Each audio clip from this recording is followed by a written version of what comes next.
지난 시간에 이제 파워루프랑 루프랑 그리고 플립에 대해서 제가 알려드렸잖아요. 근데 이제 그거 말고 따로 이제 요청하신 분도 있어가지고, 제가 그 전 시간에 설명드렸던 게 이런 FPV 이제 커스텀 기체라든지 아니면은 뭐 아바타라든지 완제품들은 프리스타일을 할 때 관성이 중요하다고 말씀드렸는데, 또 한번 설명드리면은 이게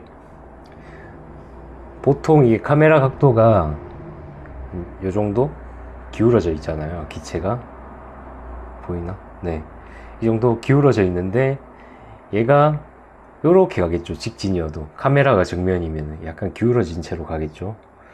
이 상태로 가는데 얘가 슬로트를 줘요. 슬로트를 줬는데 이제 슬로트를 준 상태로 이제 스로틀 파워를 싹 내리게 되면은 얘가 바로 이렇게 추락하진 않잖아요. 이게 이렇게 앞으로 가다가 자동차처럼 관성에 의해서 얘가 앞으로 추력에 의해서 쭉 날아가죠. 그리고 얘가 스로틀을 이렇게 내려서 죽인다 그래도 얘 모터는 돌아가고 있어요. 돌아가고 있기 때문에, 다만 얘가 웽 돌아가다가 얘를 죽이게 되면은 살살 돌아갈 뿐이지, 얘를 죽인다 그래서 모터가 완전히 꺼지진 않는 상황이거든요. 이 4개의 모터가. 그거를 알고 계시면 되고, 관성이 중요하다고 했던 거는 이렇게 스로틀 줬다가 위로 줬다가 스로틀 내릴 때 이제 관성에 의해서 얘가 앞으로 쭉 나가는 그런 원리가 있는데, 이게 모든 이제 FPV 프리스타일의 기본이 되기 때문에 관성에 대해서 이해를 하셔야 된다고 지난 시간에 설명드렸고, 지금 이제 이 말을 하는 이유가, 지난 시간에 이제 플립에 대해서 배워봤잖아요. 플립. 그리고 루프에 대해서 배워봤잖아요. 루프하고 이제 파워루프에 대해서 이렇게 배워봤는데, 플립의 응용이라고 할 수 있는 스플릿 S가 어떻게 보면은 플립 다음으로 이제 하기가 조금 쉬운 동작이어서 그래서 설명드리려고 영상을 찍었고, 관성에 대해서도 먼저 설명드렸는데, 원리는 이렇습니다. 얘가 어떤 이런 나무가 있어요. 얘를 통과를 해야 되는데 얘가 이렇게 오고 가죠. 가다가 나무 위를 이렇게 지났는데 얘가 이렇게 쭉 가잖아요. 쭉 가면 안 되잖아요. 쭉 가는 게 아니고, 프리스타일은 얘 이렇게 가다가 얘를 뒤집어요. 뒤집으면 초보들이 생각했을 때 이 기체가 이제 중력이랑 뭐 이런 게 있으니까 관성을 모른 상태에서는 얘가 이렇게 떨어져야지 정상이잖아요. 아래로 바로 추락 바닥으로. 이게 정상인데 그게 아니고, 스로틀을 줘서 얘를 처음에 이렇게 넘잖아요. 스로틀 파워를 이렇게 위로 올리면서 얘를 넘게 되면은 스로틀을 죽여도 얘가 앞으로 밀려납니다. 밀려나고 이 상태로 쭉 날아가요. 쭉 날아가는데 여기서 이제 플립을 해요. 여기서 기체를 오른쪽 키에 버튼을 통해서 오른쪽 돌리거나 왼쪽으로 돌려서 플립을 한단 말이에요. 그러면은 얘가 넘을 때 이제 플립을 시키면은 이렇게 되겠죠. 근데 이 상태로 쭉 날아가겠죠. 플립만 시키면은 쭉 날아가면은 이제 화면이 거꾸로 된 상태로 날아간단 말이에요. 쭉 날아가는데 얘를 이제 다시 스로틀을 줘요. 왼쪽 버튼에 이제 모터 파워를 주는 거죠. 스로틀을 올리게 되면은 얘가 다시 회복을 해서 이렇게 돌아옵니다. 나무를. 이게 나무 밑단이라고 생각하고, 얘가 나무 위에 이제 가지라고 생각하면은, 스로틀 파워를 줬을 때 이렇게 가다가 올라가다가 나무를 넘을 때 이제 스로틀을 죽이고, 그러니까 왼쪽 키를 죽이고 넘었을 때 오른쪽 키를 이제 오른쪽 방향 혹은 왼쪽 방향으로 돌려가지고 플립을 시켜요. 넘었을 때 플립을 시키면 얘가 쭉 갈 거 아니에요. 쭉 가는데 살살 아래로 떨어지고 있겠죠. 이때 스로틀을 다시 줘서 모터에 힘을 주면은 얘가 관성에 의해서 아래쪽을 파고들 거예요.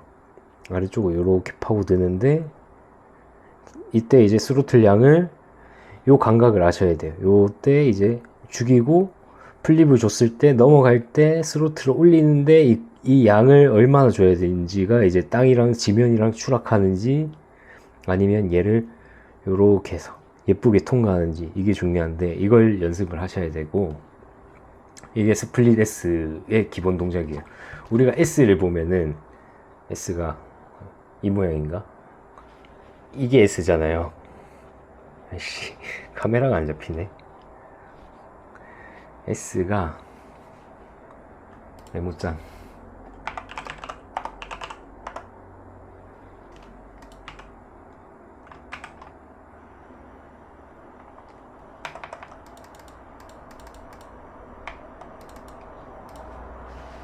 얘도 안 보이네.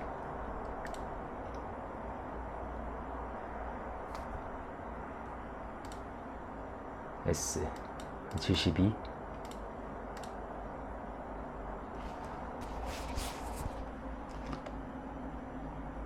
네, 이게 S인데 이 S를 거꾸로 뒤집었다고 생각하시면 돼요. 얘가 이런 S를 그리고 있다고 생각하시면 되거든요. 그러니까 이게 약간 요쪽에서 시작을 해서 얘가 이렇게 올라갈 거 아니에요. 이쪽으로 올라가죠. 올라가는데 이 끝에 S가 뒤집어진 S를 생각하시고 기동을 하시면 되거든요. 이런 모양이죠. 처음에 이렇게 올라가서 얘를 플립을 시켜갖고 뒤집어갖고 그러니까 반노를 주는 거죠. 어떻게 보면은 이렇게 해서 뒤집어서 아래로 떨어질 때 이렇게 올라가는 그런 모양이지. 스플릿 S가 그 S를 뒤집었다고 생각하시고 이해하시면은 조금 이해가 빠르실 수가 있어요. 이 S 모양이 서 있는 게 아니고 이렇게 가로 방향으로 이렇게 돼 있다고 생각하고 얘가 위로 상승시켰다가 플립을 시켜가지고 얘를 뒤집어서 다시 돌아온다. S 끝으로 처음으로 돌아온다. 이렇게 생각하시면 되거든요. 그래서 기체가 이게 남으면은 이렇게 가다가 상승시켰죠. 상승시켜서 스로틀 죽이고 플립을 시켜갖고 얘를 돌리고 넘을 때 돌리고 다시 스로틀을 올려서 이렇게 회복을 시키면서 이제 모터 힘으로 관성을 깨는 모터 힘으로 이렇게 다시 돌아오는 거죠. 돌아오는데 돌아올 때는 하단을 파고들겠죠. 이게 조금 어려우신 분들은 혹은 이제 아래로 이제 플립을 하신 분들은 얘 요를 돌려가지고 처음에 연습을 하셔도 이런 모양이 나오거든요. 아래로 들어갈 때는 이렇게 하셔갖고 나무를 요를 돌려갖고 왼쪽 버튼을 좌로 우로 돌려서 얘를 요렇게 돌려갖고 요렇게 돌려서 이렇게 다시 돌아오는 그거부터 연습하시면서 감을 잡으시다가 이제 나무 윗단이나 장애물 윗단으로 해서 스플릿 S를 이렇게 플립을 시켜갖고 돌아오는 그 연습을 두 가지를 해보시면은 이게 조금 수월하게 되실 거고 이게 플립이랑 그리고 롤에 대한 감각 그리고 고도에 대한 감각 이 세 가지 관성에 대한 것들 요것만 이해하시면 앞에 이제 영상들 잘 모르겠으면은 한번 보시고 대충 이제 그것들 익숙해졌다 싶을 때 스플릿 S를 연습해 보면은 되게 쉬워요. 그리고 반대로 루프의 응용도 얘가 쭉 가다가 그러니까 스로틀 준 상태죠. 쭉 가다가 약간 상승시키자는 스로틀로 얘를 다시 꺼요. 스플릿 S처럼 얘를 스로틀 왼쪽 버튼을 죽이고 그럼 앞으로 쭉 나갈 거 아니에요. 요때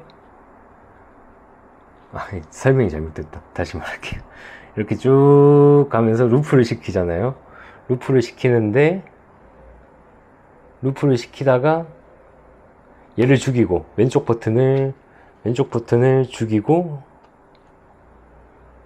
얘가 뒤집어질 때쯤 왼쪽 버튼을 죽이고 이 모양이 되겠죠. 이 모양이 되면은 이제 얘를 가만히 스로틀을 죽여가지고, 이 상태에서 스로틀을 죽여가지고 냅둬 보세요. 그러면은 관성에 의해서 이렇게 갈 거거든요. 뒤를 보면서. 이것도 동작 이름이 있는데, 이것도 이제 요런 것도 이제 루프의 응용으로 이제 연습해 볼 수가 있거든요. 그리고 반대로 이렇게 상승시켜 가지고 올라가다가 루프를 하다가 여기서 플립을 360도 돌리세요. 얘를 이렇게 360도 돌려갖고 화면을 뒤집어졌을 때 다시 스로틀을 상승시켜가지고 하면은 이렇게 올라가겠죠. 이게 큐빅인가? 엄마야. 이름이 있는데 저는 이게 그냥 기술 이름을 모르고 그냥 하다 보니까 이제 되는 건데 이런 동작도 있고, 아무튼 이제 루프라든지 플립이 전 시간에 이제 기초, 모든 프리스타일의 기초가 되고 관성에 대해서 이해해야 된다는 게, 이런 플립을 응용해서 이제 스플릿 S라든지 아니면은 루프, 반 루프를, 역 루프를 해가지고 이제 거꾸로 보고 이렇게 가다가 기체를 이렇게 플립 시켜갖고 다시 회복시키는 그런 것도 해볼 수가 있고, 그리고 아까 말씀드린 큐빅처럼 이렇게 쭉 상승시켜갖고 가다가 뒤집어졌을 때 얘를 360도 돌리고 스로틀 죽이면서 이제 360도 시키고, 얘가 뒤집어졌을 때 다시 스로틀 줘갖고 다시 원복 이렇게 시키는 그런 화면이랑, 또 여기서 또 응용하자면은 얘가 상승시켜서 이제 뒤집어졌을 때, 루프를 통해서 뒤집어졌을 때 스로틀 죽이고 얘를 오른쪽 버튼에 좌우로 돌려가지고, 네, 이런 약간 이질적인 각도로 이제 촬영을 할 수 있는 그런 장면도 연출을 할 수 있거든요. 드론이 가면서 이렇게 좌우로 움직이면서 찍겠죠. 그랬다가 다시 플립시켜갖고 회복하고 앞으로 가고 땅에 떨어질 때쯤, 그런 것들이 모든 게 결국에는 이 플립이라든지 아니면은 이제 루프에 응용된, 그리고 관성을 이용해서 거의 대부분의 프리스타일들이 이제 작동하기 때문에, 그래서 플립이나 이제 루프에 대해서 익숙해지는 게 중요하고, 파워루프도 익숙해지시는 게 중요해요. 파워루프에서 이제 동작을 스로틀을 죽이고 하는 것들이 대부분 루프에 응용된 이제 프리스타일들이 거의 그렇거든요. 파워루프에서 이제 스로틀을 죽이는 행위로 그 다음 연계 동작이 이어지는 것들이 많기 때문에, 그래서 이런 것들을 하기 전에 루프랑 파워루프, 플립에 대해서 이거를 이제 확실하게 내 손에 맞게, 그리고 어느 정도 이게 오른쪽 이제 버튼을 한번 딱 내렸을 때, 그리고 위로 한번 딱 올렸을 때 이게 PID가 정확하게 세팅이 됐는지, 그리고 레이트 값이 정확한지, 이게 안 맞다면 최대한 이 180도에 대한 이제 스로틀 감각을, 조정기를 맞춰주시는 게 어떻게 보면은 프리스타일 하기 전에 기본 동작일 수가 있고, 그리고 추가로 하나 설명드리면은, 이런 조정기를 선택할 때 저는 이렇게 생각해요. 이런 마우스가 있잖아요. 마우스랑 똑같다고 생각하거든요. 내 손에 안 맞으면 이런 조정기가 아무리 비싸고 성능이 좋아서 쓸모가 없다고 생각하기 때문에. 근데 이게 조정기가 보통 오프라인 매장에서 보고 사는 게 아니고 이제 평을 보고 사잖아요. 근데 작은 손, 큰 손인지 구분하는 방법은 이런 키보드에 F1에서 F9까지 한번 이렇게 손을 올려 보세요. 저는 작은 손이거든요. 이 손이 작은 손인데, 힘을 뺐을 때 제 기준으로는 F9까지 오게 되면은 이건 작은 손이에요. 그리고 힘을 줬을 때 F10까지 저는 이렇게 가거든요. 힘을 빼고 기준으로 보셔야지 좀 정확하고, F1에서 F9는 작은 손이고, F1에서 F11, 12까지 오시는 분들은 이제 큰 손이라고 보시면 돼요.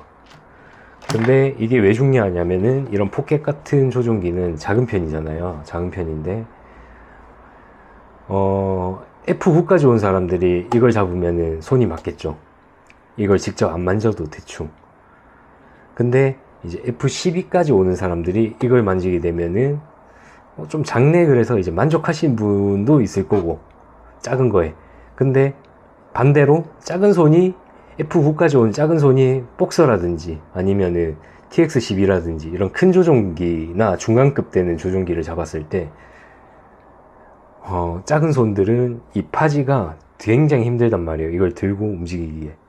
그리고 목걸이 스트랩을 한다 그래도 이거를 잡고 움직이기에 파지가 되게 불편할 수가 있어요. 그래서 이런 거는 직접 사기 전에 이렇게 키보드에 이제 F1에서 얼마 정도까지 오는지 손을 이렇게 갖다 대가지고 한번 확인해 보시고, 아, 난 작은 손이구나, 난 큰 손이거나, 이걸 판단하셔갖고 사시는 방법도 있고, 그리고 마우스는 이런 조종기가 하나가 있으면 좋은 게, 얘랑 이제 바인딩 할 때 아바타가 있잖아요. 그럼 FPV2 조종기는 아바타를 쓸 때 이제 날리고, 얘는 이제 피코 같은 커스텀 기체를 이제 날릴 때 쓸 수 있다는 장점 첫 번째. 그리고 두 번째로 얘가 O3 기준으로 설명드릴게요. 전 O3밖에 없어가지고 O3 기준으로 FPV2 조종기는 영상통신이랑 그리고 조종통신이랑 이 O3를 거쳐서 처리를 해서 얘가 기동을 해요. 그래서 얘가 처리하는데 시간이 뭐 0.1초? 요 정도 있는 것 같아요. 근데 반면에 얘는 ELRS 이런 포켓이나 아니면 뭐 다른 뭐 비스타를 통해서 하는 워크스테일이라는 뭐 이런 것들은 기판에 직접 이런 안테나, 빨간색 안테나가 있단 말이에요. 그래서 고글이 안 켜져도 이 조종기랑 직접 조종이 가능해요. 그래서 O3처럼 통신을 거치지 않고,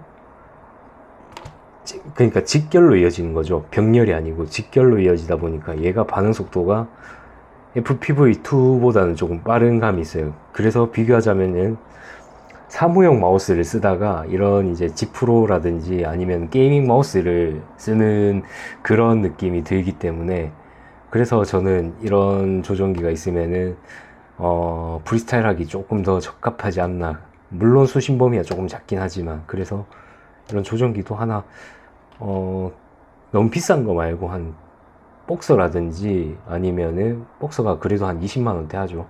그리고 이런 포켓, 손이 크신 분들은 복서 정도, 그리고 손이 좀 작으신 분들은 포켓 같은 거를 하나 구입하셔 갖고 사용하시면 괜찮은 것 같아요.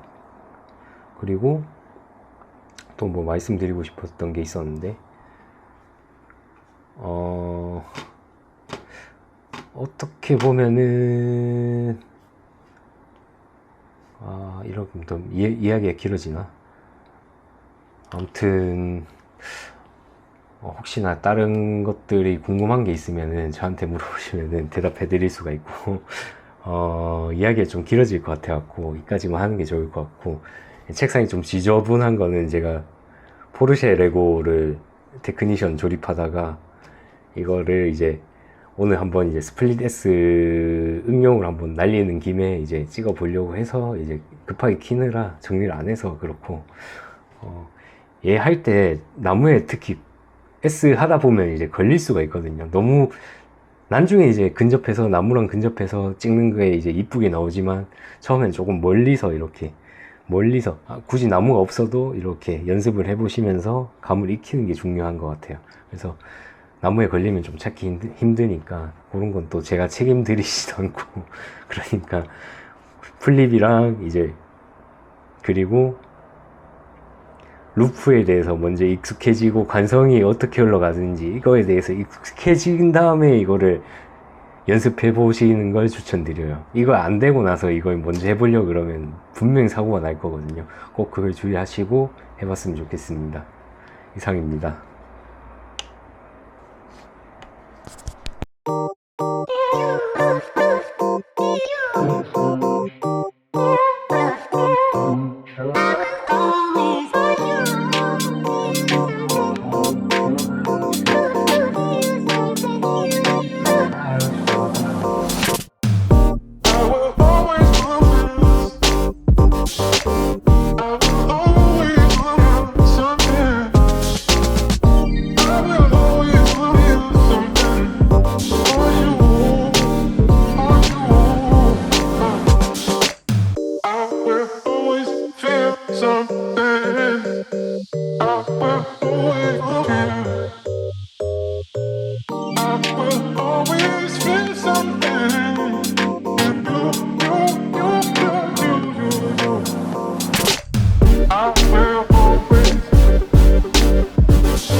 Always